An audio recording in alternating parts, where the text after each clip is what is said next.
Olá, alunos! Meu nome é Bruna, sou professora de artes e hoje eu vou ensinar para vocês sobre o conteúdo de pintura dentro das linguagens artísticas. Pintura. A pintura refere-se genericamente à técnica de aplicar pigmentos em forma líquida a uma superfície, a fim de colori-la. Então, na pintura ela existe materiais. Esses materiais, misturados com pigmento e um líquido para dar liga, proporciona a pintura, diferente do desenho. Aqui nós temos uma imagem de uma pintura em aquarela. O artista fez o desenho, utilizando lápis, e posteriormente ele pintou com a aquarela, que é uma tinta mais aguada. Em um sentido mais específico, é a arte de pintar uma superfície, tais como o papel, como aquele que a gente viu anteriormente da aquarela, que ela é feita no papel, e em tela ou parede, pintura mural ou afrescos. Aqui nós temos a Mona Lisa, que é uma das pinturas mais famosas do mundo. Ela tem muitos anos, ela foi pintada pelo Da Vinci. Essa pintura ela é feita com tinta óleo, que é uma das tintas que os artistas mais utilizaram na história da arte. Diferencia-se do desenho pelo uso de pigmentos líquidos. Então, tem que lembrar que a diferença da pintura para o desenho é o uso desses pigmentos, Aqui nós temos uma imagem dos pigmentos na bisnaga, mas antigamente os próprios artistas criavam esses pigmentos. Utiliza-se a cor, apropria-se diferente do desenho, o desenho apropria-se de materiais secos, Já na pintura, o material é a partir da bisnaga, a tinta molhada aplicada na tela e posteriormente ela vai secar. Aqui, no entanto, tem uma controvérsia sobre a definição da pintura. Como há variedade de experiências entre diferentes meios e o uso da tecnologia digital. A ideia de que a pintura não precisa se limitar à aplicação de pigmento em forma líquida. Então, com o advento moderno da tecnologia, dos programas de computador, que proporcionaram pintar também digitalmente. No começo, houve essa preocupação de que isso aqui era arte, mas sim, a gente pode considerar uma pintura digital arte também, porque apesar do artista não utilizar pigmentos líquidos, ele precisa de técnica, ele precisa de estudo, Ele desenha, mas digitalmente, e pinta também digitalmente. Aqui nós temos um processo, desenho digital, depois a pintura digital no computador até ela ser finalizada. Aqui temos outro exemplo, uma pintura feita à mão com tinta, provavelmente tinta óleo, e aqui nós temos uma pintura digital, tá? Elas diferenciam-se, a gente consegue ver a diferença, porém, acredito que pode-se considerar a pintura digital arte como nossa pintura tradicional. E cor. O elemento fundamental da pintura é a cor. A relação formal entre as massas coloridas presentes em uma obra constitui sua estrutura fundamental, guiando o olhar do espectador e propondo-lhe sensações de calor, frio, profundidade, sombra, entre outros. Então, a cor, saber utilizar a cor, fazer as misturas, as nuances, proporciona tudo isso na obra de arte, Passar o que o artista quer passar, ele quer passar uma sensação de calor, Ele utiliza cores quentes, frio, ele utiliza as cores frias, as cores mais claras. Ele quer fazer um volume, ele tem que fazer ele tem que brincar com as cores, para dar volume à forma. Tudo isso a partir da cor. Essas relações estão implícitas na maior parte das obras da história da arte. E sua explicitação foi uma bandeira dos pintores abstratos. A cor é considerada por muitos como a base da imagem. Então, ela é muito importante na produção artística. História. A pintura acompanha o ser humano por toda a sua história. Ainda que durante o período grego clássico não tenha se desenvolvido como a escultura, a pintura foi uma das principais formas de representação dos povos medievais, o do Renascimento até o século XX.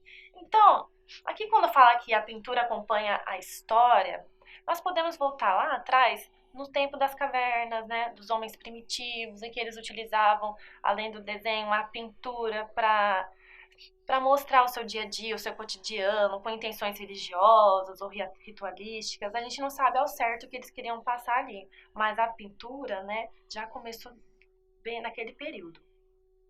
E aqui nós temos a pintura, né, do Sandro Botticelli, Nascimento de Vênus, que é têmpera sobre tela.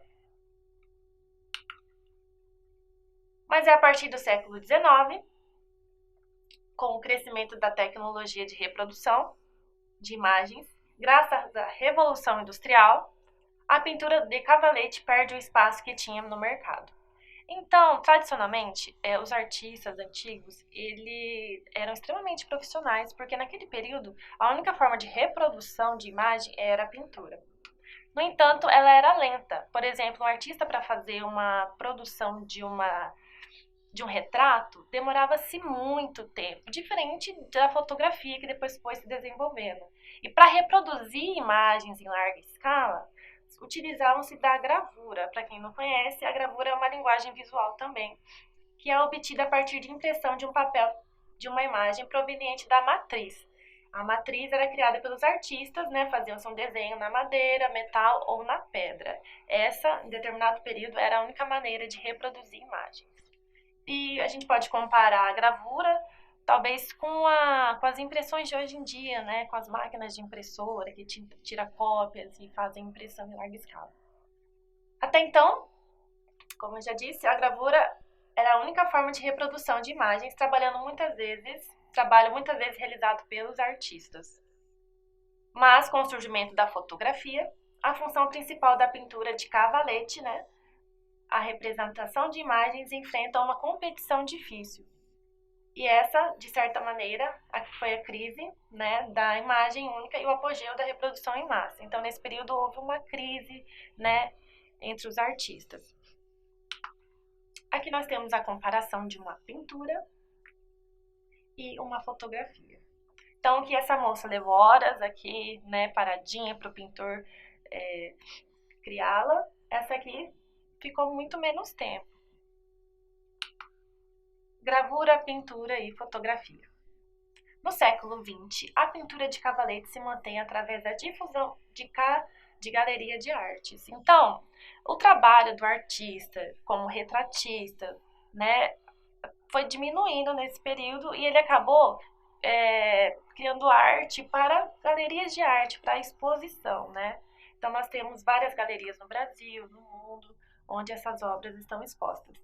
Várias formas de reprodução técnicas surgem nesse século, como o vídeo e diversos avanços da produção gráfica. Ao longo do século XX, vários artistas experimentam com a pintura e a fotografia. Então, eles começaram a brincar, a utilizar da fotografia para também fazer arte, né? Já que houve essa evolução, eles acabaram apropriando-se dela, criando colagens e gravuras. Artistas como os dadaístas e os membros da pop art. Temos aqui uma reprodução gráfica, não é a Mona Lisa de verdade, e que o artista Marcel Duchamp colocou um bigode nela. Ele fez uma intervenção numa imagem fotográfica, né, da Mona Lisa. O intuito dos dadaístas era chocar, né? Então ele queria mesmo fugir, sair. Eles tinham a intenção de fugir do tradicional, mexer com o tradicional, né? O tradicional já não era tão importante para os dadaístas. Então eles queriam, era uma época, eles queriam revolucionar nessa época. Aqui nós temos a colagem. Essa colagem foi composta por várias imagens fotográficas e imagens impressas também e colada em uma superfície, talvez tela. O nome dessa imagem é O que exatamente torna os lares de hoje tão diferentes e tão atraentes? Ok? Bom, nós vamos partir agora para a computação gráfica. Como isso melhorou e desenvolveu na arte? Com o advento da computação, gráfica, que a técnica da pintura se une completamente à fotografia. Então, no slide anterior, essa imagem aqui foi composta por imagens impressas de fotografia e impressões de imagens comum. Aqui já é diferente, é tudo graficamente, tudo feito no computador. Essa, por exemplo, o artista pegou uma imagem pintada, digitalizou, e essa aqui é uma fotografia em que ele cortou, digitalizou também, e cortou e uniu juntamente duas imagens, tá? Foi feita no computador. Essa aqui também foi feita, essa já foi totalmente feita no computador, é uma escultura 3D, tá? Então, a computação gráfica, ela evoluiu o jeito de fazer arte, o jeito de criar, tá? Então é isso, gente. Espero que vocês tenham gostado, que vocês tenham compreendido a história da pintura, né, e todo o seu processo. E muito obrigada. E eu esqueci da outra parte. Nos vemos nos próximos vídeos. Vamos lá, 3, 2, 1, ação! Bom, pessoal, espero que vocês tenham entendido e compreendido, né, a história da pintura e os seus processos de criação até a contemporaneidade, né, com o uso das técnicas digitais. E muito obrigada e até os próximos vídeos.